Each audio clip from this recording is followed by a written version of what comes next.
Bienvenidos de regreso a Biblia y Teología con el Dr. Larry Trotter. Esperemos disfruten el siguiente episodio.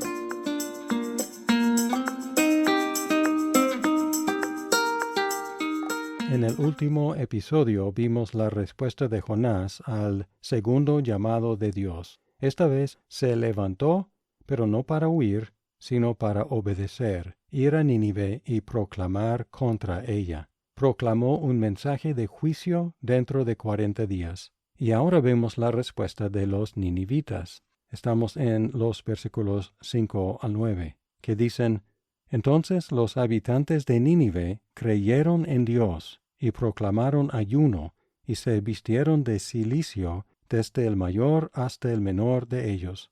Cuando llegó la noticia al rey de Nínive, se levantó de su trono, se despojó de su manto, se cubrió de cilicio, y se sentó sobre ceniza, y mandó proclamar y anunciar en Nínive, por decreto del rey y de sus grandes: Ni hombre ni animal, ni buey ni oveja, prueben cosa alguna, no dejen que pasten o beban agua. Cúbrense de cilicio, hombres y animales, y clamen a Dios con fuerza, y vuélvase cada uno de su mal camino y de la violencia que hay en sus manos. ¿Quién sabe?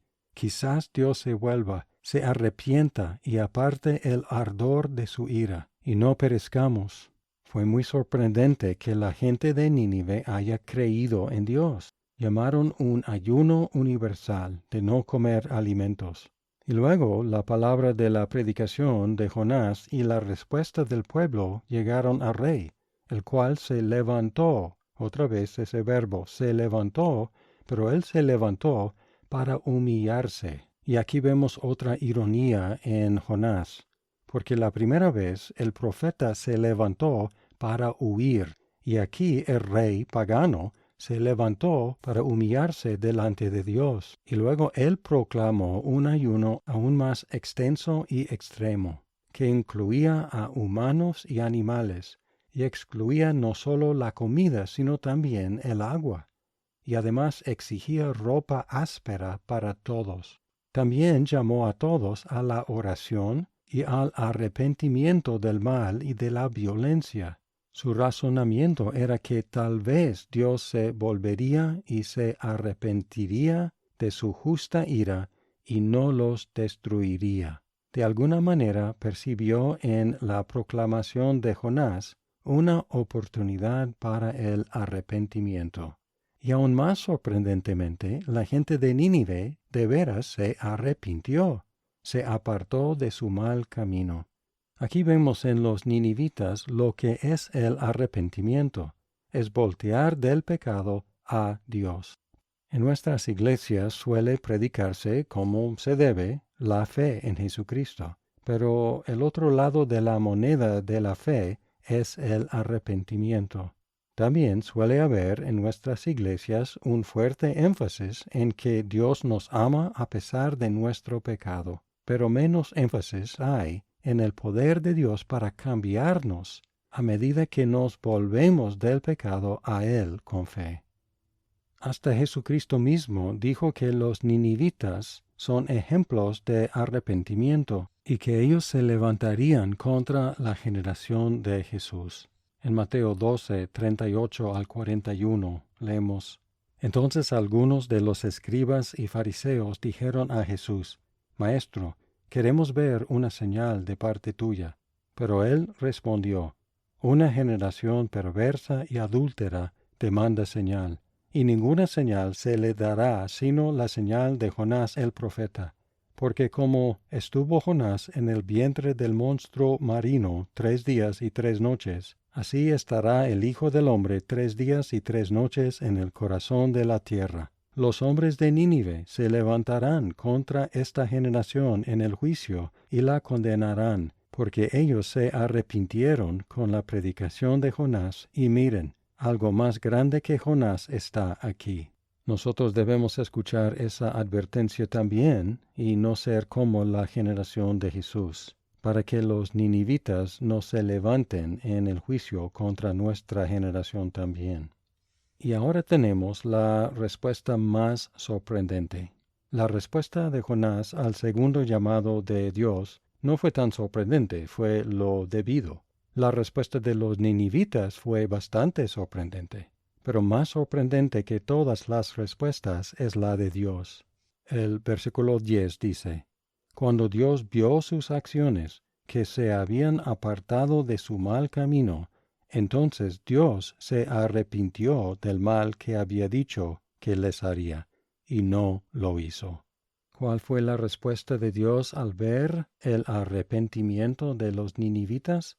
Él también se arrepintió, y no trajo sobre ellos el desastre que había dicho que traería. Hay un juego de palabras aquí. El autor nos dice que Dios vio que los ninivitas se apartaban de su mal, por lo cual Dios se arrepintió de su mal que había planeado para ellos. El primer mal fue su maldad. El segundo mal, el mal de Dios, fue el desastre, la destrucción, el juicio que había planeado para ellos. Ellos se apartaron de su mal y Dios se apartó de su mal. Es decir, los dos se arrepintieron, tanto la gente de Nínive como Dios mismo. Y si bien podríamos preguntarnos cómo Dios aparentemente puede cambiar de opinión o ceder o arrepentirse, como el texto dice, debemos reconocer que Dios no estaba siendo caprichoso, sino más bien actuando exactamente de acuerdo con cómo era y es, y también de acuerdo con lo que dijo que haría en estas situaciones. En Jeremías 18, 7 al 10 leemos esto. En un momento yo puedo hablar contra una nación o contra un reino, de arrancar, de derribar y de destruir. Pero si esa nación contra la que he hablado se vuelve de su maldad, me arrepentiré del mal que pensaba traer sobre ella. O, en otro momento, puedo hablar acerca de una nación o de un reino, de edificar y de plantar. Pero si hace lo malo ante mis ojos, no obedeciendo mi voz, entonces me arrepentiré del bien con que había prometido bendecirlo. Es decir, aquí Dios no cambió su forma de actuar, sino que actuó de acuerdo a su propia palabra y su propia manera de actuar cuando una nación se arrepintiera de su maldad o se arrepintiera de su bondad. Si una nación se arrepiente de su mal, Dios también se arrepiente de su mal, del mal planeado para ella. Y si una nación se arrepiente de su bondad, Dios también se arrepiente de la bondad planeada para ella.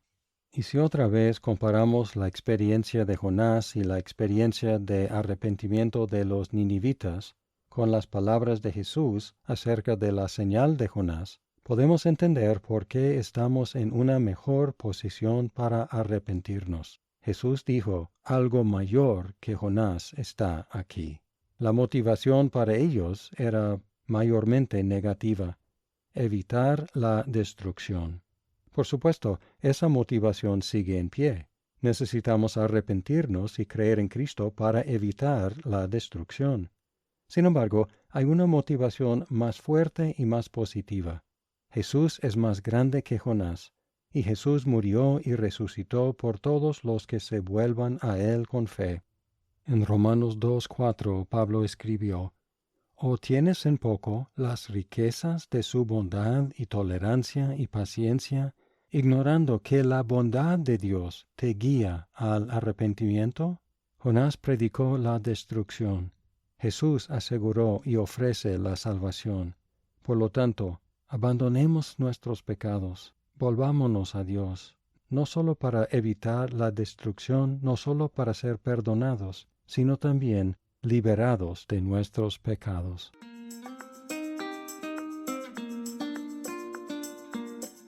Muchas gracias por escuchar este episodio. Si estás disfrutando Biblia y teología, por favor compártelo con tus amigos. ¡Hasta pronto!